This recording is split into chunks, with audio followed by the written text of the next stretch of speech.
Hey everyone, Mr. Sujano here, your source for gaming, tech, emulation, and open source news. Let's get started. Alright, to kick things off, yes, I am camping again. Yes, it's another absolutely gorgeous day outside. And again, it's still a little bit cooler than I would have thought. I mean, we're in the middle of August right now and it's currently sitting at 16 degrees Celsius. It warms up during the day, but these mornings are nice and brisk. And what better way to talk about the news than to come on a walk with me. So first thing on the docket here, and we're talking about Nintendo Switch emulation with Uzuy. Now I talked about Uzuy on this channel for the first time yesterday. And that's not because I didn't think the emulator existed or didn't know it existed. It's because I didn't think it was worth talking about. And some people were upset about that, and understandably so here.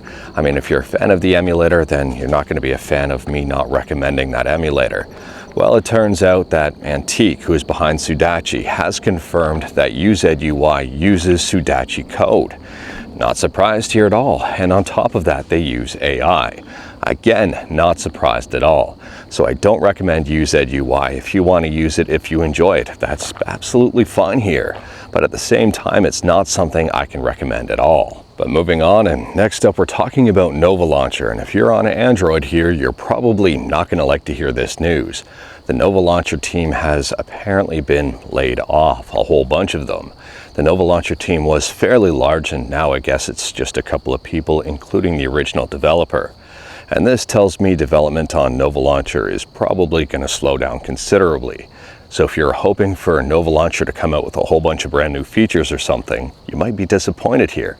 I mean, I could be wrong, but at the same time here, when a team is completely laid off and it takes a team to make the launcher, I'm assuming that, well, development is going to slow as well, and it'll probably move into maintenance mode. Again, I could be wrong here, but it's not good news for Nova Launcher. But moving on, and next up we're talking about Nintendo DS emulation with MelonDS. And MelonDS has announced that they've implemented LAN multiplayer. Now this is their first attempt at it, so it may not be perfect, it may not work as expected. But at the same time here, they've introduced it into the app, which is absolutely amazing. If you are curious about this one, I'll drop a link to their website in the description below and feel free to check it out. They've got a tutorial as well on how to get it set up and running. But moving on, and next up we're talking about Sonic Generations. Now Sega recently announced that they were pulling Sonic Generations from the Steam store.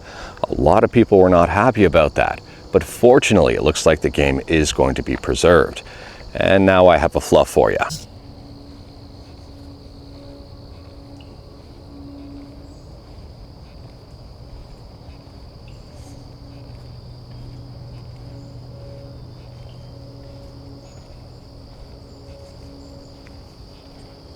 So I hope you enjoyed that little fluff there. It was not the one fluff. She's safe and sound at home, absolutely fine, being very well taken care of. Anyways, I'm walking in the morning. I do see quite a bit of nature, and I do my best not to disturb it when possible. And for Sonic Generations, it's being included in the Sonic the Hedgehog Legacy Bundle. I've got the FAQ here, and I'll drop a link to it in the description below. So what's included in the Legacy Bundle is Sonic Generations Collection, Sonic Adventure DS, Adventure 2, Adventure 2 Battle, Sonic the Hedgehog 4 Episode 1 and Episode 2, Sonic 3D Blast, and Sonic Spinball. Now if you do mod Sonic Generations, Sega has confirmed that modding will work with the new version of Sonic Generations included in the bundle, which is a very big win. Moving on, and next up we're quickly talking about DOS on the App Store. Now there's a brand new app called iDOS 3, and that means DOS emulation on the iPhone. The app I think costs 99 cents. It was just released, and I'll drop a link to the app on the App Store in the description below. Feel free to check it out. In my opinion, this is more good news for emulation on Apple devices. Next up, we're quickly talking about ROM patching, and sorry for the sun right in the camera there.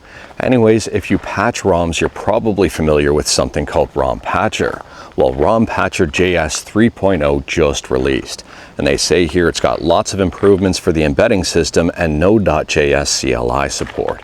If you are curious about ROM patching, if you patch ROMs, I'll drop a link to this website in the description below and feel free to check it out. I think I've covered it in a previous video and it worked very well. It was very simple and straightforward and can be done right in the browser. And speaking about ROM patching and ROMs in general, next up, this piece of news may interest you quite a bit. Maybe not, depending on whether or not you're a fan of Sonic CD. But apparently here someone is in the middle of porting Sonic CD to the Sega Mega Drive and Genesis. No, I am not joking with you. This seems absolutely amazing. I'll drop a link to the tweet in the description below and feel free to check it out. It's not complete just yet. However, it's probably going to complete on the horizon here, and at the same time here, Sonic CD on the Genesis and looking good is very impressive. And speaking about porting and development and all of that stuff, next up we're talking about Anodyne 2. If you're familiar with this game, you may be excited to know that they've just open sourced Anodyne 2. That's right, Anodyne 2 Return to Dust has been open sourced. The whole reason being, I guess, for everybody to see how the game was developed, how things work, and possibly also to continue it on. So if you are curious about this one, I'll drop a link to it in the description below and feel free to check it out. If you've never played it before, well, since it's open source, it's 100% free, so you can check it out as well. Moving on, and we're quickly talking about Samsung, and Samsung has just unveiled 4 and 8 terabyte micro SD cards. These things are huge. They're probably going to be super expensive, but at the same time here, if you've got a device that can still use a micro SD card, you may be interested in something huge like a 4 or 8 terabyte one. I'm assuming prices are going to start dropping when sizes like this become normal. But if you wanted to be an early adopter, you're probably going to have to pay quite a premium on them. At the same time, though, I think it's absolutely incredible that we've got micro SD cards in 4 and 8 terabyte size formats. Next up, we're talking about Intel, and Intel has announced that they plan on bringing discrete GPUs into automotive vehicles. Not joking with you. The whole purpose of this is for AI and features and all of that nice stuff that automotives are starting to offer here. Is this going to be a good move? Probably. At the same time here, I'm a little bit confused as to what the pricing model is going to be on these new vehicles, because including an Intel chip is probably not going to be cheap. And if you are into cars at all, you generally know they include very cheap electronics. So introducing something like an Intel chip here may jack up the prices even more. Automotives are not cheap, and well, the trend with everything now is getting more expensive. But moving on, and next up we're talking about the whole Stop Killing Games initiative. Now, we've talked about this one in the past, and in my opinion this is fantastic for gaming preservation. If you are curious about this one, if you had questions that you weren't sure about whether or not they were going to be answered, well, Ross from Accursed Farms just posted a 41-minute YouTube video. I'll drop a link to that in the description below, and I do recommend checking it out. And it's a huge Q&A, like absolutely huge Q&A. There's a lot of great information in there, and in my opinion, knowledge is power in this situation. And last up here, we're talking about a project that just popped up over on Indiegogo that I find very interesting. It's called the DNA Duo. There's currently 41 days left, and they've raised $4,800 out of $50,000. Now, they say here this is a mini display that becomes part of your device's DNA. And on top of that, these are $200 each. It's basically a secondary screen for something like the Asus ROG Ally or the Steam Deck or another gaming handheld, essentially turning that handheld into a 3DS-like type of device.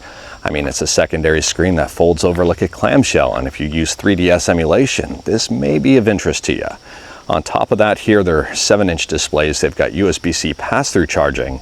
And if you are curious about them, I'll drop a link to this Indiegogo page in the description below, and feel free to check it out. But anyways, that is all I've got for you in this one. Straight to the point, all stuff and one little fluff. We talked about a bunch today. Let me know your thoughts about absolutely any of it in the comments below. If you like this video, make sure to leave a like. If you didn't like this video, leave a like. Hit that subscribe button, check out my other videos. Don't tempt fate, save your state.